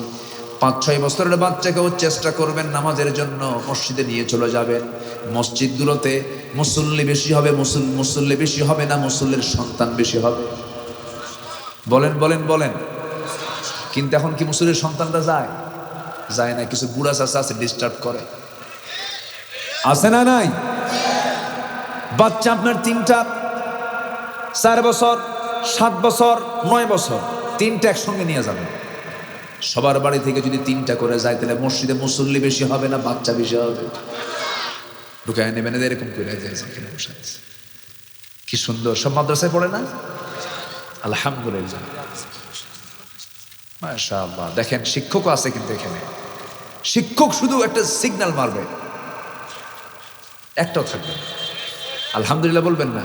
আমি যদি 1000 বার কই বসো বাবা, টাইমই নাই। ওস্তাজ হুজুর ডাক দিয়েছে, এটাই হলো চেইন অফ কমান্ড, কোরআনের আনুগত্য। আল্লাহু আকবার।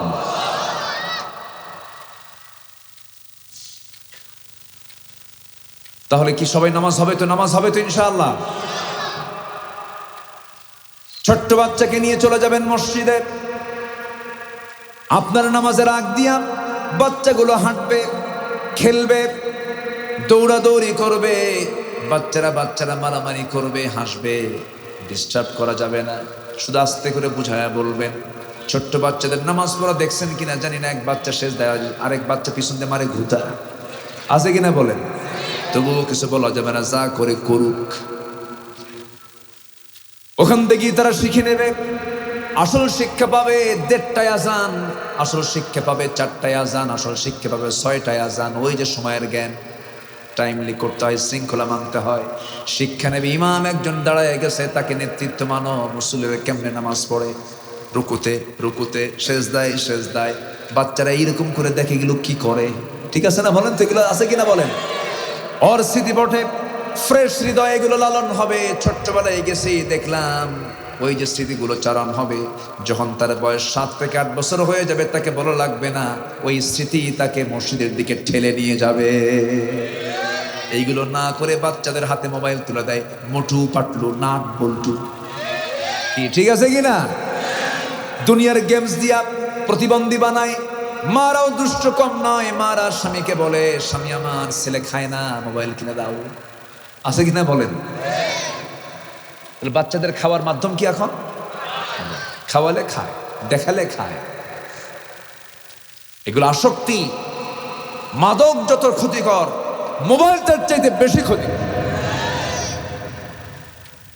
সব যায়। আল্লাহ তুমি এগুলো থেকে বাঁচাও। জোরে বলি আমিন, আরো জোরে আমিন। 9টা কাজ যাদের মধ্যে থাকবে তারা বিবেকবান, উলুল আলবাব। উলুল আলবাব, ইন্নামা ইয়াতাযাক্কারু উলুল আলবাব। আমার বন্ধুগণ, এরপর আল্লাহ রাব্বুল আলামিন বলছেন, ওয়ায়াখাফুনা সুআল হিসাব। যারা আখিরাতকে, যারা বিচার দিবসকে যারা ভয় করে, তারা হচ্ছে উলুল আলবাব, বিবেকবান। নাম্বার 6 হলো আল্লাযীনা সাবারু ইবতিগা ওয়াজহি রাব্বিহিম ওয়া আকামুস সালাতা ওয়া আনফাকু মিম্মা রাযাকনাহুম সিররাও ওয়া আলানিয়া। নাম্বার 6 হলো সন্তুষ্টিতে যারা সবর ধরবে, আল্লাহর প্রতি যারা সবর ধরবে তাদেরকে আল্লাহ রাব্বুল আলামিন উলুল আলবাব বলেছেন, বিবেকবান বলেছেন, আস-সাবরু আলা তাআহ, আস-সাবরু আনিল মাসিয়াহ, আস-সাবরু আলাল ইকদার। নাম্বার 7 হলো নামাজ কায়েম যারা করবে। নাম্বার 8 হলো গোপনে প্রকাশ্যে যারা দান করবে কার পথে। নাম্বার 9 হলো সর্বশেষ যে উলুল আলবাবদের যারা বৈশিষ্ট্য পাবে।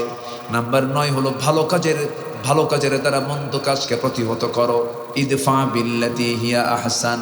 আল্লাহ পাক এই জায়গায় যেটা বলেছেন, ওয়াদারাউনা বিল হাসানাতিস সাইয়্যাহ উলাইকা লাহুম উকবাদ দার। এই কথা বলেই বলছেন জান্নাতু আদনি ইয়াদখুলুনাহা ওয়া মান সালাহা মিন আবাইহিম ওয়া আজওয়াজিহিম ওয়া যুররিয়াতিহিম ওয়াল মালাইকাতু ইয়াদখুলুনা আলাইহিম মিন কুল্লি বাব। জোরে বলুন আল্লাহু আকবার। এই সমস্ত কাজগুলো যারা করবে আল্লাহ তাদেরকে অসামান্য জান্নাত দিবেন, এবং শুধু একা জান্নাত পাবে না, তার পিতামাতা সহ আত্মীয় স্বজন সহ। যেরকম সুবহানাল্লাহ, তার পিতামাতা আত্মীয় স্বজন সহ সবাই কিনে সে জান্নাতে চলে যাবে। কিন্তু পিতামাতা আবার কিন্তু পিতামাতা সাইজের বাপ না হতে হবে, সাইজের আত্মীয় স্বজন হতে হবে। আকাম কুকাম করবে, শিরিক করবে, ওই পিতামাতাকে সে জান্নাতে নিতে পারবে না। সাইয়েদনা ইব্রাহিমকে তার আব্বাকে জান্নাতে নিতে পারবেন? আজ থেকে পারবেন? পারবে না। নবীর বাপ হয়েও লাভ নাই, নবীর ছেলে হয়েও লাভ নাই, নবীর স্ত্রী হয়েও লাভ নাই, নবীর চাচা হয়ে লাভ নাই, নবীর বংশের হয়ে লাভ নাই। কারণ তার মধ্যে কি নাই? ঈমান নেই। আমরা আগে ঈমানটা মজবুত করব। জোরে বলি ইনশাআল্লাহ। আল্লাহ কবুল করুন, আল্লাহ কবুল করুন। আমি আর কথা বাড়াবো না।